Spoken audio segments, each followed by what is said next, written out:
አላህ ማድረግ ይችላል መቀየር ይችላል ሁሉ ነገር ይቀየራል ሙልኩ በየድ የሆነ ጌታ ነው ይሄን ነው የሚያስተምረን አላህ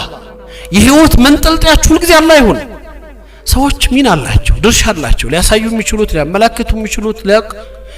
የነሱ የተሰጣቸው አቅም አለ ባለቤቱ ደግሞ ነገሮችን በእጁ የሚቀይረው ጌታ ደግሞ አላህ አለ ይሄ መንፈስ እንዲኖረን አላህ ይፈልጋል ይሄ ስሜት እንዲኖረን ይፈልጋል ይሄ ወፋት ረሱል ሰለላሁ ዐለይሂ ወሰለም ይሄን ነው የሚያሳየው ያው ዛሬም ነብዩ ከ1400 ዓመት አለፈ ዲኑ በተለያየ መራሂሎች ውስጥ ያለፈ ነው በአለም ላይ በዚህ 100 ዓመት ውስጥ በእስልምና ላይ የደረሱት ፈተናዎች የትኛውም እምነት ላይ ቢደርሱ ኖሮ ጠፍተዋል አይኖርም ነበር ግን አልእስላሙ ባቂ ማዳም አላህ ባቂ እስልምና አላህ እስካለ ቢኖር ዲን ነው በፍጹም በሰዎች መሞት በመገደል በመታሰር በመገፋት የለም ይቆማል ይጸናል ግን ለዛ ለመጽናት ምክንያት መሆን መቻል በዛ መርሐላዎች ውስጥ ለማለፍ መሄድ የሚችሉ ሰዎች ግን እንዲኖሩ አላህ ይፈልጋል ምን በአላህ የቂን ያላቸውና እርግጠኛ የሆኑ ሰዎች